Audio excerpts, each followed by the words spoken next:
अब हम स्टार्ट करते हैं अपना टॉपिक जिसका नाम है लिमिटिंग रिएक्टेंट। सही है भाई, लिमिटिंग रिएक्टेंट। अब आइए,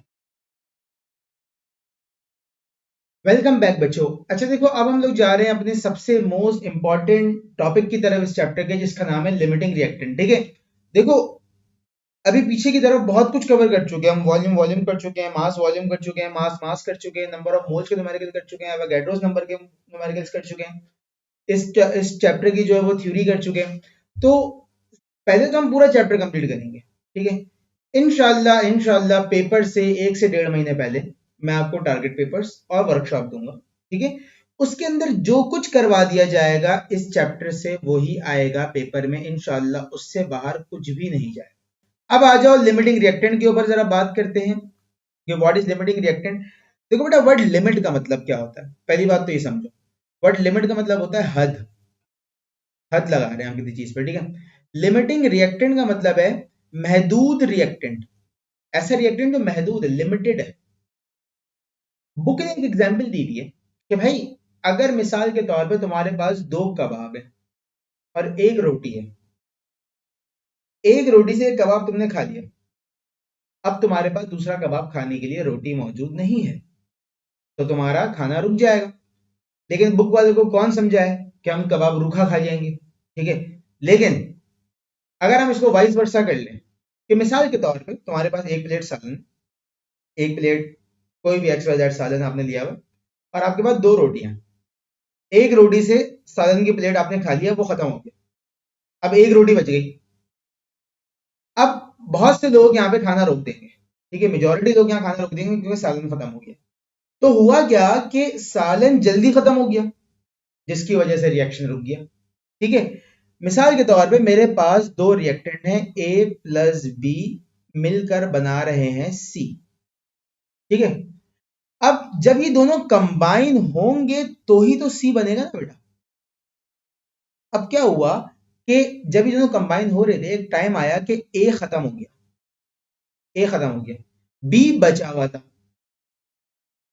तो B ऐसे ही बचा रह जाएगा और C जितना बनना था वो बन चुका, मजीद C नहीं बनेगा क्योंकि A और B मिलकर C बना रहे थे। A खत्म हो गया, तो बेटा A क्या हो जाएगा, A हो जाएगा लिमिटिंग रिएक्टेंट, क्योंकि इसके खत्म होने की वजह से क्या हुआ, रिएक्शन रुक गया। और B क्या हो जाएगा, B हो जाएगा एक्सिस रिएक्टेंट, कि रिएक्शन खत्म होने के बाद भी ये रिएक्टेंट बचा हुआ था। ठीक है, तो लिमिटिंग रिएक्टेंट वो रिएक्टेंट होता है कि जिसके खत्म होने से रिएक्शन एंड हो जाए, और एक्सिस रिएक्टेंट वो होता है जो रिएक्शन खत्म होने के बाद भी बचा रह जाए। अब अगर हम इसका न्यूमेरिकल देखते हैं, हमारे पास न्यूमेरिकल मौजूद है पेज नंबर, अगर आप आ जाएं पेज नंबर 13 पे। लिमिटिंग रिएक्टेंट के न्यूमेरिकल की पहचान ये होती है कि इसमें आपको दोनों रिएक्टेंट का मास गिवन होता है। ठीक है, combustion of ethene in air to form carbon dioxide and water is given in the following reaction. If a mixture contains 2.8 gram of ethene and 6.4 gram of oxygen, देखो 2 मास दिए हैं। इससे पहले जो हमने मास मास रिलेशनशिप करा या मास वॉल्यूम करा, उसमें सिर्फ एक ही रिएक्टेंट का मास गिवन था, लेकिन यहां पर देखो 2 मास गिवन है। is allowed to ignite, identify the limiting reactant and determine the mass of carbon dioxide gas will be formed and how much mass of the carbon dioxide will be formed। कह रहे हैं limiting reactant बता दो और बता दो कितना मास CO2 का प्रोड्यूस होगा। ठीक है, अब आ जाओ, चलो सवाल करते हैं। सबसे पहले तो हम एग्जाम्पल नंबर क्या है, एग्जाम्पल नंबर है 1.15। ठीक है, एग्जाम्पल आ गए 1.15। आ जाओ डाटा बनाते हैं। डाटा क्या हो गया हमारे पास बेटा, डाटा हो गया मास ऑफ C2H4, कितना दिया हुआ है 2.8 ग्राम। ठीक है, 2.8 ग्राम। मास ऑफ O2 कितना दिया हुआ है 6.4 ग्राम। और क्या पूछा हुआ है कि भाई लिमिटिंग रिएक्टेंट बता दीजिए लिमिटिंग रिएक्टेंट बता दीजिए एंड CO2 का मास जो प्रोड्यूस हो रहा है वो बता दीजिए। मास ऑफ CO2 कितना प्रोड्यूस होगा वो बता दीजिए। अब सुनो मेरी गौर से बात, देखो बेटा, लिमिटिंग रिएक्टेंट वाले सवाल में बेसिकली आपको मास मास ही करना है दोबारा से, ठीक है। तो जो मेरी मास मास वाली वीडियो है अगर वो नहीं देखी है तो वो जाके देख लो अभी, ठीक है। मास मास ही करना है, लेकिन ये मास मास 2 बार करना है, ठीक है। अगर मैं इसकी इक्वेशन लिखूं यहां पर, अगर मैं इसकी इक्वेशन लिखूं C2H4 प्लस 3O2 कन्वर्ट हुआ 2CO2 में प्लस 2H2O में, ठीक है। देखो ये, हाँ ये इक्वेशन। अब बेसिकली हम कर क्या रहे हैं, हम कर ये रहे हैं कि हमें CO2 का मास निकालना है, इसका मास हमें पता करना है। तो पहले हम इसके मास से देखेंगे कि ये CO2 कितना बन रहा है, फिर इसके मास से देखेंगे कि CO2 कितना बन रहा है। जिसका जवाब छोटा आएगा वो लिमिटिंग रिएक्टेंट होगा। तो बेसिकली पहले इसको पिक करके हमें मास मास करना है, फिर इसको पिक करके हमें मास मास करना है, फिर जिसका जवाब छोटा आ रहा होगा उसको आंसर डिक्लेयर करके हमें अपना न्यूमेरिकल एंड करना है, ठीक है। अब आओ चलो स्टार्ट करते हैं अपना न्यूमेरिकल सॉल्यूशन। सॉल्यूशन सबसे पहले हम करते हैं फ्रॉम C2H4। सबसे पहले C2H4 को उठा लेते हैं, ठीक है। पहला स्टेप क्या होता है, पहला स्टेप होता है रिएक्टेंट के मास को रिएक्टेंट के मोल्स में कन्वर्ट करना, ठीक है। ये मास मास में मैं आपको समझा चुका, ठीक है। For moles of C2H4, C2H4 के मोल्स निकालने हैं, और नंबर ऑफ मोल्स निकालने का फॉर्मूला क्या होता है बेटा, number of moles is equal to given mass upon molecular mass, ठीक है। अब मास कितना दिया हुआ है C2H4 का, C2H4 का मास दिया हुआ है 2.8। मॉलिक्यूलर मास कितना होता है देख लेते हैं, C2H4। अब कार्बन का एटॉमिक मास होता है 12, कितने कार्बन है, 2 कार्बन है, मल्टीप्लाई बाय 2 क्या आंसर आएगा 24। हाइड्रोजन का एटॉमिक मास क्या होता है 1, कितने हाइड्रोजन है 4, मल्टीप्लाई बाय 4 क्या आंसर आएगा 4। तो 24 प्लस 4 क्या आंसर आएगा 28। तो C2H4 का जो मॉलिक्यूलर मास आया वो आया 28, तो यहाँ पर रखा हमने 28। 2.8 डिवाइड बाय 28 आंसर आएगा 0.1। ये किस चीज के मोल्स आए, यहाँ है मोल्स ऑफ C2H4। बना लिया हमने, रिएक्टेंट के मास से रिएक्टेंट के मोल्स बना लिए। अब रिएक्टेंट के मोल से प्रोडक्ट के मोल्स बनाएंगे। यहाँ पे हम लिखते हैं for number 2, for moles of CO2, CO2 के कितने मोल्स बनेंगे। और ये चीज करने के लिए आपको क्या लिखनी पड़ती है, इक्वेशन लिखनी पड़ती है। देखिए इक्वेशन लिखी आपने यहाँ पे 2C2H4, मेरा ख्याल से ये वाला 2 नहीं है, यहाँ पर इक्वेशन ये लिखी हुई है, हाँ ये वाला 2 यहाँ पर नहीं है। C2H4 प्लस 3O2 कन्वर्ट हुआ 2CO2 में प्लस 2H2O में। याद करो मैंने आपको बताया इक्वेशन आपसे बात करती है, तो यहाँ पे हमने लिखा फ्रॉम इक्वेशन। इक्वेशन क्या कह रही है कि भाई इसका 1 मोल इसके 2 मोल्स बनाएगा, और क्वेश्चन आपसे क्या कह रहा है, फ्रॉम क्वेश्चन।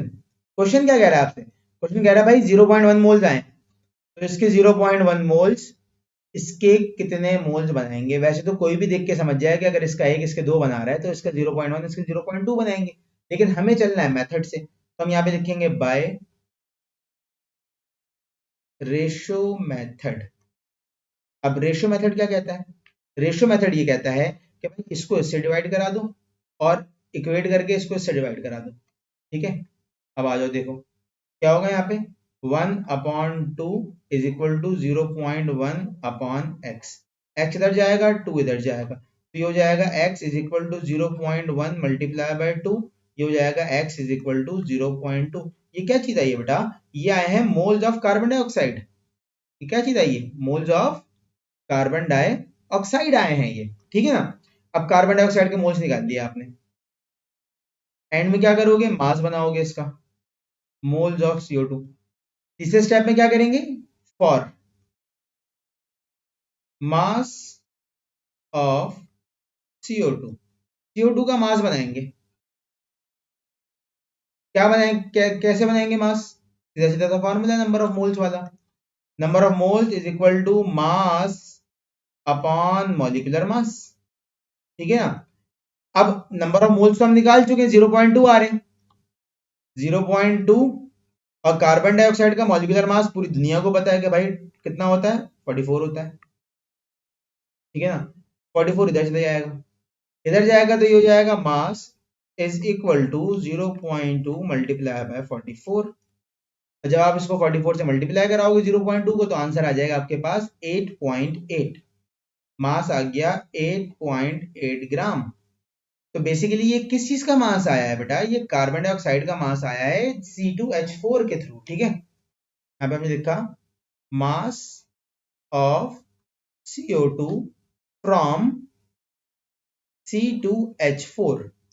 अभी ये सवाल का एक पार्ट हुआ है, अब हमें ऑक्सीजन के थ्रू कार्बन डाइऑक्साइड का मास निकालना है, ठीक है ना। देखो ना, अभी हम क्या कर रहे थे, अभी हम फ्रॉम C2H4 कर रहे थे, ये अभी C2H4 से कार्बन डाइऑक्साइड का मास है। अब हम क्या करेंगे, फ्रॉम O2, O2 से भी मास निकालेंगे, फिर जिसका आंसर छोटा आएगा उसको आंसर डिक्लेयर करेंगे, ठीक है। अब आ जाओ फ्रॉम O2, क्या करेंगे, सबसे पहले for moles of oxygen, oxygen के कितने मोल्स इस्तेमाल हुए हैं सवाल में वो देखते हैं। भाई नंबर ऑफ मोल्स का formula, number of moles is equal to mass upon molecular mass, ठीक है। ऑक्सीजन का कितना मास इस्तेमाल हुआ है, 6.4 ग्राम, 6.4 डिवाइडेड बाय, और O2 का मास कितना होता है बेटा, आपको पता है 32 होता है। तो जब भी आप 6.4 को 32 से डिवाइड कराओगे तो आपके पास जो आंसर आएगा वो आएगा 0.2, देखो 6.4 डिवाइडेड बाय 32, तो आंसर आएगा आपके पास 0.2, ठीक है ना। यहाँ पर आंसर आ गया 0.2 मोल्स। ये किस चीज के मोल्स आए हैं, ये ऑक्सीजन के मोल्स आए हैं, यानी कि आपने रिएक्टेंट के मास को रिएक्टेंट के मोल्स में कन्वर्ट कर लिया। अब आप क्या करोगे, फॉर सेकेंड स्टेप में, for moles of carbon dioxide, carbon dioxide के मोल्स निकालोगे, ठीक है। कार्बन डाइऑक्साइड के मोल्स कैसे निकलेंगे, इक्वेशन कॉपी करनी पड़ेगी। इक्वेशन क्या है, इक्वेशन है C2H4 प्लस 3O2 कन्वर्ट हुआ है 2CO2 में, 2CO2 में प्लस 2H2O में। अब आप अगर गौर करें फ्रॉम इक्वेजन, इक्वेजन बात कर रही है आपसे, आपको बता चुका हूं ये चीज में, फ्रॉम इक्वेजन इसके 3 मोल्स, इसके 2 मोल्स बना रहे हैं। फ्रॉम क्वेश्चन, क्वेश्चन में कितने मोल्स आए, 0.2 आए ना, इसके 0.2 मोल्स, इसके x मोल्स बनाएंगे। निकालना तो हमें मास कार्बन डाइऑक्साइड का ही है ना, ठीक है ना। तब देखो रेशो मेथड क्या कहता है, इसको इससे डिवाइड करा दो, इसको इससे डिवाइड करा दो, सही है। तो यहाँ पे लगा दिया हमने बाय रेशो मेथड, ठीक है ना। यहाँ पे लगा दिया हमने बाय रेशो मेथड। अब क्या हुआ यहाँ पर, 3 divided by 2 is equal to 0.2 divided by x, x इधर 2 इधर, हो जाएगा x इज इक्वल टू 2, ये हो जाएगा 3x is equal to 2 multiply by 0.2, ठीक है ना। 2 मल्टीप्लाई बाय 0.2, अब जब 2 मल्टीप्लाई बाय 0.2 होगा तो आंसर क्या आ जाएगा बेटा, 0.4 आ जाएगा। 2 मल्टीप्लाई बाय 0.2, 0.4 आंसर आ जाएगा, ये हो जाएगा 3x इज इक्वल टू 0.4। अब ये 3 यहाँ पे मल्टीप्लाई हो रहा है ना, वहां जाके क्या होगा, डिवाइड होगा, तो जाएगा x is equal to 0.4 divided by 3, ठीक है, डिवाइडेड बाय 3, तो आंसर आ जाएगा x का 0.1333333 चलता जाएगा, ठीक है। अभी क्या चीज आई है, ये x क्या चीज है बेटा, ये है moles of CO2, moles of CO2 आ गए, क्यों, क्योंकि देखो यहाँ पे x किधर रखा हुआ है हमने, ये x कहाँ रखा हुआ है, ये CO2 के नीचे रखा हुआ है ना, तो ये CO2 के मोल्स जो बनेंगे वो आ गए। अब लास्ट स्टेप में आपको क्या करना है, लास्ट स्टेप में आपको इसका मास निकालना, ठीक है। Number 3, for mass of CO2, mass निकालने के लिए क्या करते हैं, number of moles is equal to mass upon molecular mass, ठीक है। नंबर ऑफ मोल्स कितने निकाले ऊपर से हमने, 0.133 is equal to mass divided by carbon dioxide का मॉलिक्यूलर मास 44, ठीक है। अब देखो ये 44 यहां से उठेगा, इधर चले जाएगा, ये हो जाएगा mass is equal to 44 multiply by 0.133, ठीक है। तो ये हो जाएगा मल्टीप्लाई बाय 44 और ये जाएगा 5.86, मास इज इक्वल टू 5.86 ग्राम। अब ये किस चीज का मास है, ये कार्बन डाइऑक्साइड का मास है, ठीक है। CO2 produced by oxygen, CO2 जो ऑक्सीजन के थ्रू प्रोड्यूस होगी। अब आप अगर गौर करें इस चीज के ऊपर, अब आप अगर गौर करें, देखो यहां पर हमने जो मास निकाला था, जो मास हमने निकाला था किसके थ्रू, C2H4 के थ्रू, वो था 8.8, और जो मास हमने ऑक्सीजन के थ्रू निकाला है वो है 5.8। किसका मास कम आया है, ऑक्सीजन का मास कम आया है। लिमिटिंग रिएक्टेंट कौन होगा, ऑक्सीजन होगा। हेंस यहां पे लिखेंगे आप result, hence oxygen is producing less amount of CO2, so it will be the limiting reactant and the mass of CO2 produced will be 5.86 ग्राम, ठीक है भाई, समझ में आ गई बात, 5.86 ग्राम। तो बेटा इस तरीके से लिमिटिंग रिएक्टेंट का सवाल होगा, इसमें आपको 2 बार मास मास रिलेशनशिप लगाना पड़ेगा, ठीक है ना, 2 बार मास मास रिलेशनशिप लगाना पड़ेगा यहाँ पर, समझ में आ रही है बात। इस तरीके से सवाल होगा और ये सवाल लाजमी आता है एग्जाम में, लाजमी। एक छोटी सी मिसाल देकर और मैं आपको समझा देता हूँ ये चीज। देखो चाय बनती है, चाय चाय कैसे बनती है, दूध डलता है, पत्ती डलती है, ठीक है ना। अब मैंने कहा 2 चीजें हैं, दूध और पत्ती मिलकर चाय बनाते हैं, ठीक है। अब भले उसमें चीनी भी डलती है, पानी भी डलता है, लेकिन अभी फिलहाल हम दूध और पत्ती ले रहे हैं, ठीक है। अब मैंने कहा देखो भाई मेरे पास ना 100 किलो दूध है, इससे कितने लोगों की चाय बन सकती है। आपने कहा सर 100 किलो दूध है तो इससे तो हजारों लोगों की चाय बन जाएगी। मैंने कहा ठीक है, इसका मतलब है कि हम 100 किलो दूध से हजारों लोगों की चाय बना सकते हैं। आपने कहा बिल्कुल सही बात है, लेकिन मैंने कहा पत्ती इतनी सी है, क्या अब हजारों लोगों की चाय बन सकती है, नहीं बन सकती। अब हो सकता है कि 10-20 लोगों की चाय बन सके। तो कहने का मकसद क्या है कि अगर आप एक एक्सिस रिएक्टेंट को देख रहे हैं तो उसके एतबार से जो आंसर आ रहा है आपके पास, जरूरी नहीं है वो आंसर ठीक हो, क्योंकि हो सकता है उसके साथ जो दूसरा रिएक्टेंट एक्ट कर रहा है, जो दूसरा रिएक्टेंट कंबाइन हो रहा है वो कम हो। वो कम होगा तो अल्टीमेट जो प्रोडक्ट बनेगी, जो रिजल्ट आएगा आपके पास, वो कम आएगा।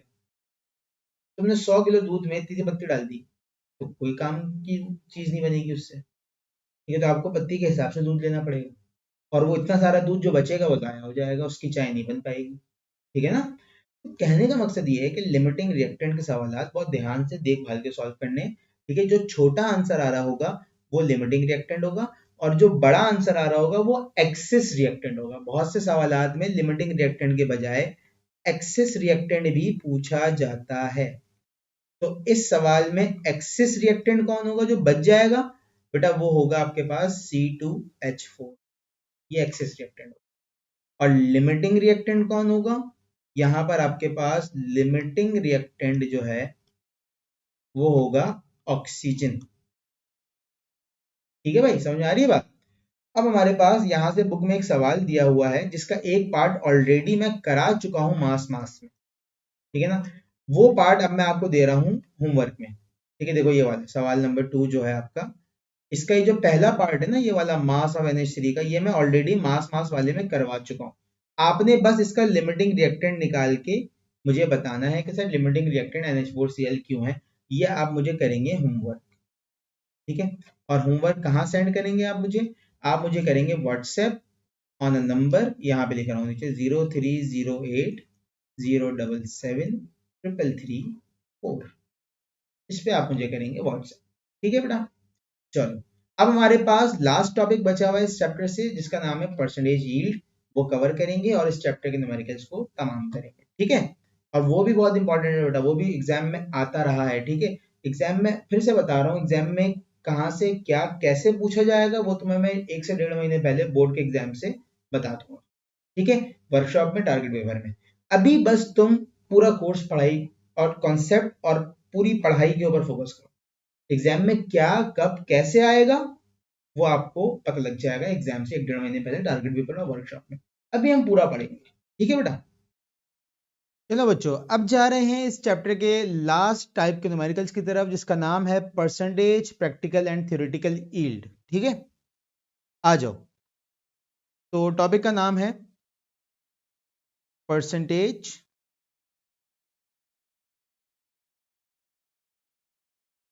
प्रैक्टिकल एंड थ्योरेटिकल यील्ड, ठीक है। देखो भाई, अब पहले तो कॉन्सेप्ट समझ लो, कॉन्सेप्ट क्या है। देखो, जब भी तुम कोई केमिकल रिएक्शन करते हो ना, और उससे जितनी प्रोडक्ट बननी चाहिए है, जितनी तादाद में प्रोडक्ट बननी चाहिए है, कभी भी उतनी तादाद में एग्जैक्ट प्रोडक्ट नहीं बनती, ठीक है। मिसाल के तौर पे मैंने आपसे कहा कि भाई A प्लस B को जोड़कर मैं C बना रहा हूं, ठीक है। अब एक थ्योरेटिक मतलब एक समझ लो अंदाजे के मुताबिक मैंने कहा कि भाई मैंने अगर 10 ग्राम A इस्तेमाल करा है और 10 ग्राम B इस्तेमाल करा है, तो 20 ग्राम C बनना चाहिए है। ये मैंने एक पेपर पेन पे कैलकुलेशन कर ली। लेकिन काम की बात यह है कि अगर मैं 10 ग्राम A इस्तेमाल करूंगा और 10 ग्राम B इस्तेमाल करूंगा, तो कभी भी 20 ग्राम C नहीं बनेगा। पेपर पेन पे जब करूंगा तो 20 ग्राम ही आ रहा होगा आंसर मेरे पास, लेकिन प्रैक्टिकली जब मैं लैब में जाके ये काम करूंगा तो कभी भी 20 ग्राम C नहीं बनेगा, ये 20 से कम ही बनेगा, ठीक है। ये समझ लो या तो 16 बनेगा, 17 बन सकता है, 14 बन सकता है, मतलब 20 कभी भी एग्जैक्ट वो आंसर नहीं आएगा जो मैं कॉपी पेन से निकाल के बैठा हुआ हूं। क्यों? इसके रीजन क्या है? इसके रीजन आपकी बुक में मेंशन्ड है।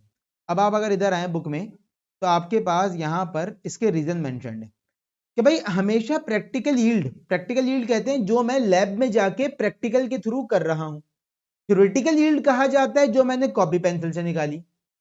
और परसेंटेज यील्ड किसे कहा जाता है, थोड़ी देर के बाद बताता हूं आपको, ठीक है। अब देखो, प्रैक्टिकल यील्ड हमेशा थ्योरेटिकल यील्ड से कम होती है। क्यों? Either some amount of reactant में नॉट रिएक्टेड, कि भाई कुछ रिएक्टेंट का अमाउंट रिएक्ट करा ही नहीं उसने, इस वजह से भी कम हो सकती है।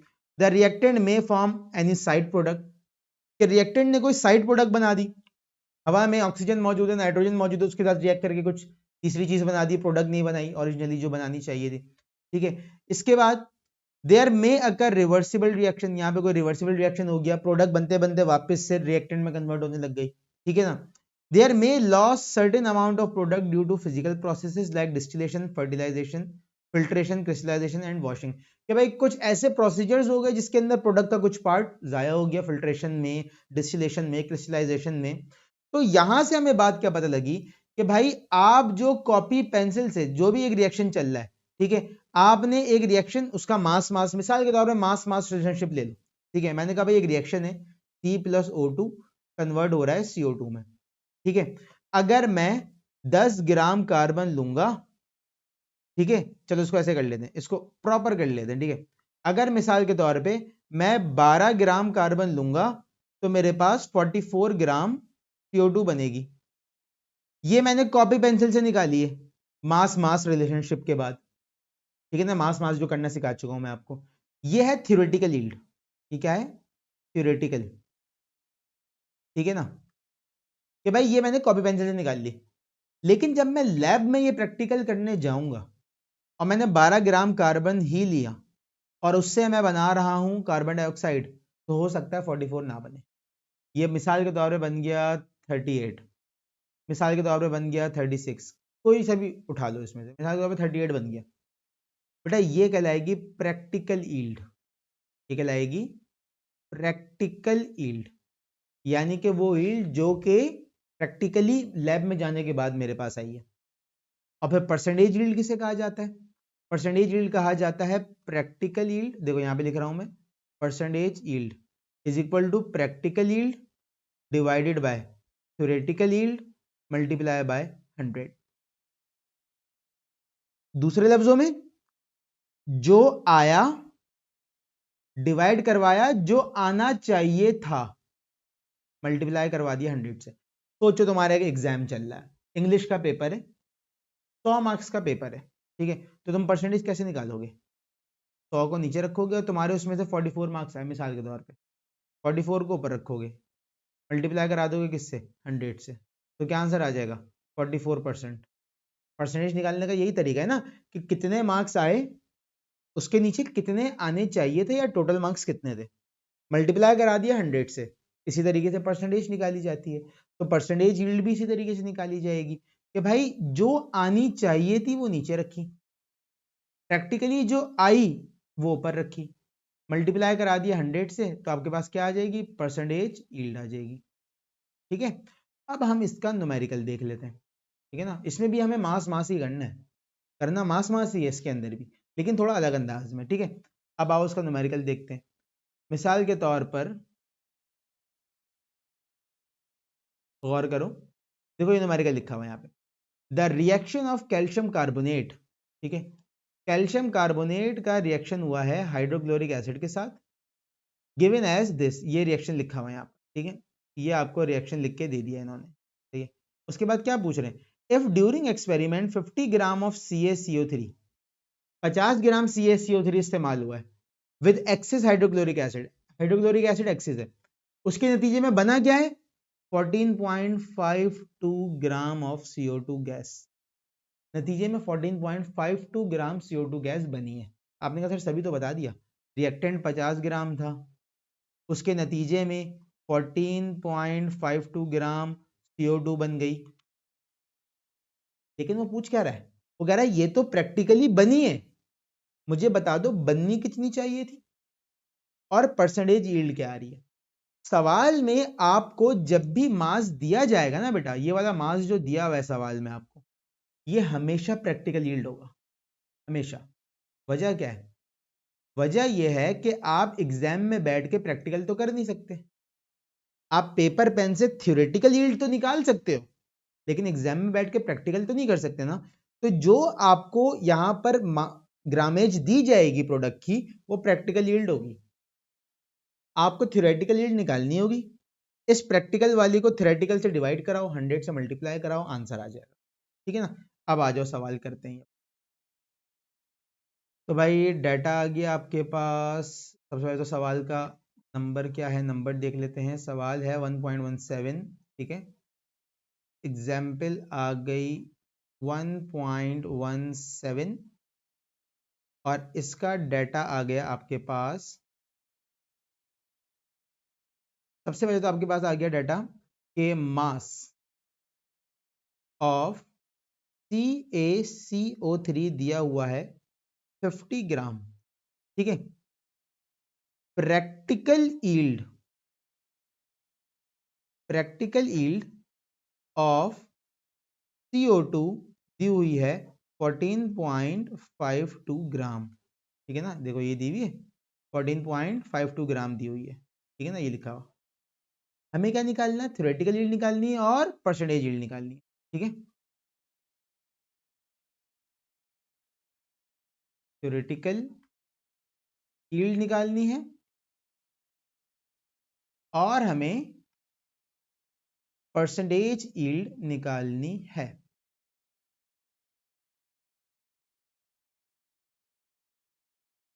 थ्योरेटिकल और परसेंटेज यील्ड निकालनी है।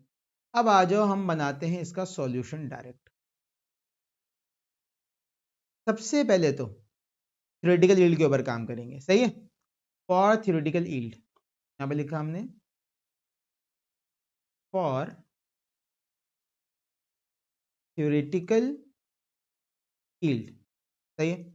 अब थ्योरेटिकल यील्ड के लिए हमने क्या करा, हमने यहाँ पे मास मास करा सीधा सीधा सा, ठीक है। पहला स्टेप क्या होगा, for moles of CaCO3, moles निकालने के लिए हम क्या करते हैं, number of moles is equal to mass upon molecular mass, ठीक है ना। अब यहां पर हमने मास रखा, मास कितना दिया हुआ है 50 ग्राम, ठीक है। और मॉलिक्यूलर मास कितना होता है CaCO3 का, ये निकालना मैं आपको पहले भी सिखा चुका हूँ मास वॉल्यूम के अंदर, ठीक है ना। दोबारा जाके वो वीडियो देख लो, वरना दोबारा यहाँ निकालना सिखा देता हूँ, ठीक है। CaCO3 लिखा हुआ है, ठीक है। अब यहाँ पर कैल्शियम एक ही है, कैल्शियम का एटॉमिक मास होता है 40, तो आंसर आएगा 40। कार्बन एक ही है, कार्बन का एटॉमिक मास होता है 12, तो आंसर आएगा 12। ऑक्सीजन 3 है, एक ऑक्सीजन का मास होता है 16, तो आंसर आ जाएगा 48। जब इन तीनों को आप प्लस करेंगे तो आंसर आएगा आपके पास 100।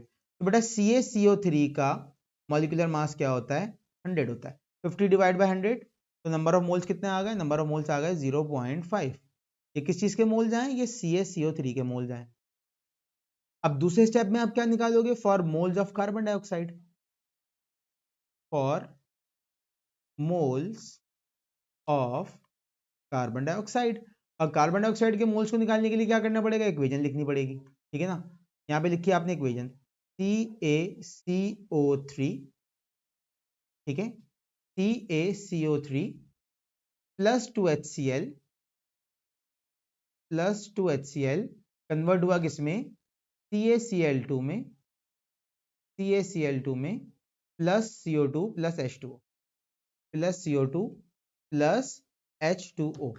अब यहां पर आपके पास अगर आप गौर करें तो मैंने आपको पहले भी बताई थी ये बात कि इक्वेशन आपसे बात करती है, ठीक है ना। इक्वेशन आपसे क्या कर रही होती है, बात कर रही होती है। तो ये आपको बात याद रखनी है कि इक्वेशन आपसे क्या करेगी, बात करेगी। तो आपने यहां पर लिखा सबसे पहले क्या, फ्रॉम, यहां पे लिखा आपने फ्रॉम इक्वेशन। अब इक्वेशन से आपको क्या नजर आ रहा है, इक्वेशन से आपको नजर आ रहा है कि भाई इसका एक मोल इसका एक मोल बनाएगा। कार्बन डाइऑक्साइड की बात हो रही है ना भाई, इसकी बात हो रही है, कार्बन डाइऑक्साइड की बात हो रही है, practical yield of carbon dioxide. तो यहां से आपको नजर आ गया कि इसका एक मोल बनाएगा। ऊपर आपने मोल कितने निकाले थे 0.5, तो यहां से आपने लिखा फ्रॉम क्वेश्चन, इसके 0.5 मोल्स, इसके x मोल्स बनाएंगे। कोई अंधा भी देख के समझ जाएगा कि अगर इसका एक मोल बना रहा है तो इसके 0.5 इसके 0.5 बनाएंगे। लेकिन हमें चलना है थ्रू प्रॉपर मेथड, ठीक है ना। तो यहां लगा दिया हमने बाय रेशो मेथड, यहां लगा दिया हमने बाय रेशो मेथड, सही है। अब रेशो मेथड से क्या होगा, गौर करिएगा, यहां लगा दिया बाय रेशो मेथड, ये इससे डिवाइड होगा, ये इससे डिवाइड होगा, तो ये आ जाएगा आपके पास 1/1 is equal to 0.5 upon x, x इधर 1 इधर, हो जाएगा x इज इक्वल टू 0.5, ठीक है। ये किस चीज के मोल्स आए बेटा, ये आए कार्बन डाइऑक्साइड के मोल्स, ठीक है, ये आए मोल्स ऑफ कार्बन डाइऑक्साइड। अब आओ आगे, लास्ट में इसको आप मास में कन्वर्ट कर लें, फॉर मास ऑफ CO2। देखो अभी तक हम लोग करते हुए वही आ रहे हैं, वही मास वाला, मास वॉल्यूम वाला, वही सारा हिसाब किताब वही है, करते हुए वही आ रहे हैं अभी तक हम लोग, ठीक है। For mass of CO2, mass of CO2 के लिए क्या करेंगे, number of moles is equal to mass upon molecular mass, mass निकालना है तो क्या करेंगे, इसको इधर ले जाएंगे, हो जाएगा molecular mass multiply by number of moles is equal to mass, ठीक है ना। अब देखो ये आ गया आपके पास mass is equal to number of moles कितना है 0.5, 0.5 मल्टीप्लाई बाय 44, हो जाएगा mass is equal to 22 gram. अब गौर करो, ये आया है आंसर जो आना चाहिए था, यानी कि ये है थ्योरेटिकल यील्ड। ये क्या है, ये थ्योरेटिकल यील्ड आई है, ये आनी चाहिए थी। और सवाल में क्या बताया हुआ, आई कितनी है, सवाल में बताया हुआ आई है 14.52, आनी कितनी चाहिए थी 22 ग्राम। अब परसेंटेज निकाल लो, आओ देखो, फॉर परसेंटेज यील्ड,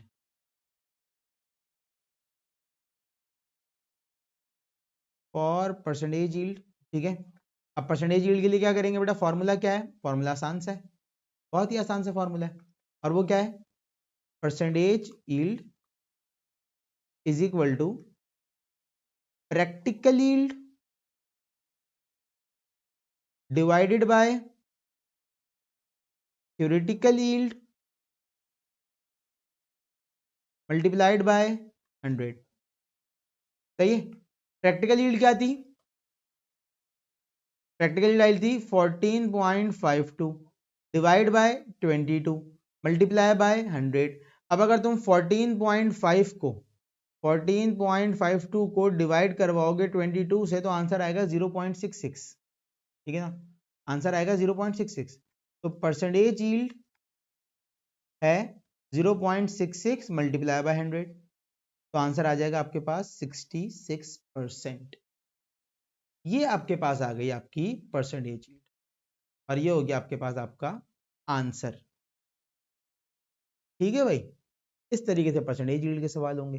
अब मैं आपको एक होमवर्क दे रहा हूं यहां पर, बेटा आपकी बुक में एक सवाल है मौजूद जिसके आने के चांसेस हैं बहुत ज्यादा एग्जाम में, और वो है ये सवाल नंबर 3। ठीक है, सवाल नंबर 3 यहां पे क्या पूछा हुआ है, aluminium chloride AlCl3 is used in manufacturing of rubber. It is produced by allowing aluminum to react with Cl2 gas. Aluminium को क्लोरीन के साथ रिएक्ट करवा के AlCl3 बना रहे हैं। कह रहा है 160 ग्राम एल्युमिनियम इस्तेमाल करा है और 650 ग्राम AlCl3 बना है, बता दो परसेंटेज यील्ड क्या होगी। अब ये आपको क्या दिया हुआ इसने, यानी कि आपसे कहा है कि 160 ग्राम एल्युमिनियम इस्तेमाल करा है और 650 ग्राम AlCl3 बना है, ठीक है ना। एक सेकेंड देखिए, कह रहा है 160 ग्राम एल्युमिनियम से 650 ग्राम AlCl3 हमने बना लिया, ठीक है, ये तो बना लिया, ये लैब में बना लिया, तो ये कौन सी यील्ड हो जाएगी बेटा, ये हो जाएगी प्रैक्टिकल यील्ड। क्या हो जाएगी, प्रैक्टिकल यील्ड। हमें क्या करना है, हमें कॉपी पेंसिल से थ्योरेटिकल यील्ड निकालनी है, प्रैक्टिकल को थ्योरेटिकल से डिवाइड कराना है, मल्टीप्लाई कराना है 100 से, तो हमारे पास परसेंटेज यील्ड आ जाएगी। ये आप सबका होमवर्क है, ये आप सब मुझे करके व्हाट्सएप करेंगे लाजमी तमाम बच्चे। ये बहुत इंपॉर्टेंट सवाल है, ये आ जाएगा पेपर के अंदर, मैं बता रहा हूँ आपको, ठीक है ना। तमाम बच्चे ये व्हाट्सएप करेंगे किस नंबर पे, 0308077334 के ऊपर, ठीक है ना। तमाम बच्चे इस नंबर पे मुझे ये व्हाट्सएप करेंगे सॉल्यूशन करके इसका, और जिसको नहीं समझ में आ रहा होगा वो इसी व्हाट्सएप पर मुझसे पूछ लेगा कि सर इसमें ये मसला, ठीक है बेटा। तो यहाँ पर हमारे पास इस चैप्टर के तमाम चीज़ें कवर हो जाती हैं, न्यूमेरिकल्स भी कवर हो जाते हैं सारे, ठीक है। अब जो नीचे की तरफ न्यूमेरिकल दिए हुए हैं बेटा, ये भी होमवर्क में ले जाओ, देखो ये तुम्हें सब करा चुका हूँ मैं, ठीक है। अगर तुम गौर करो तो यहाँ पे लिखा हुआ है कि भाई नंबर ऑफ मोल्स निकालो इस ग्रामेज में, यानी कि हमें मास से मोल्स में कन्वर्ट करना है चीज़ों को, ये मैं आपको करा चुका हूँ ऑलरेडी, ठीक है ना। यहाँ पे देखो मास को मोल्स में कन्वर्ट करना है, मोल्स को मास में कन्वर्ट करना है, वॉल्यूम निकालना है 38.4 ग्राम का, वॉल्यूम निकालने का फॉर्मूला आपको बता चुका हूँ, number of moles multiply by 22.4 ग्राम, ठीक है। नंबर ऑफ मॉलिक्यूल निकालने, नंबर ऑफ मॉलिक्यूल निकालने का फॉर्मूला बता चुका हूँ कि भाई नंबर ऑफ मॉलिक्यूल्स अगर आपको निकालने हैं तो आप नंबर ऑफ मोल्स को मल्टीप्लाई करवा दो एवोगैड्रोस नंबर से, करा चुका हूँ आपको, ठीक है ना। मास इन ग्राम निकाल दो एटम्स का, ठीक है, ये भी आपको करा चुका हूँ मैं। नंबर ऑफ फार्मूला यूनिट, यानी कि फार्मूला यूनिट वही हो गया कि भाई आपके पास जो है वो कितने एटम्स मौजूद हैं, ठीक है, या कितने मॉलिक्यूल्स मौजूद हैं, या कितने आप समझ लें क्रिस्टल्स मौजूद हैं, फार्मूला यूनिट क्रिस्टल्स को कहा जाता है, ठीक है ना। तो ये आपके पास आ गया, वही ये वाला फॉर्मूला, सेम फॉर्मूला ये वाला। तो ये भी आप मुझे होमवर्क में करके भेजोगे, ठीक है। देखो आपके साथ मेहनत करी जा रही है, तो अच्छी बात यह है कि आप भी हमारे साथ मेहनत, हम आपके फ्यूचर के लिए मेहनत कर रहे हैं, तो आप भी हमारे साथ मेहनत करोगे तो बेटा रिजल्ट आएगा। ऐसा नहीं है कि हर चीज़ मैं आपको यहाँ पे बच्चों की तरह करा दूँ, ठीक है। ये और ऐसा भी नहीं है कि मैंने कराया हुआ नहीं, सब कुछ कराया हुआ ये आपको, ठीक है। आपको ये सारे टाइप के न्यूमेरिकल कराए हुए, ठीक है। आपको मास करा चुका हूँ, मास वॉल्यूम करा चुका हूँ, वॉल्यूम करा चुका हूँ, लिमिटिंग रिएक्टेंट करा चुका हूँ, परसेंटेज, प्रैक्टिकल, थ्योरेटिकल यील्ड करा चुका हूँ। ये सारी चीज़ें कवर करा चुका हूँ, ठीक है। तो अब लाजमी ये सारी चीज़ें आप मुझे करके भेजोगे। यहाँ पे हमारा ये पहला चैप्टर एंड होता है बेटा। तमाम चीज़ें A to Z मैंने आपको यहाँ पर इस चैप्टर के अंदर करा दी हैं।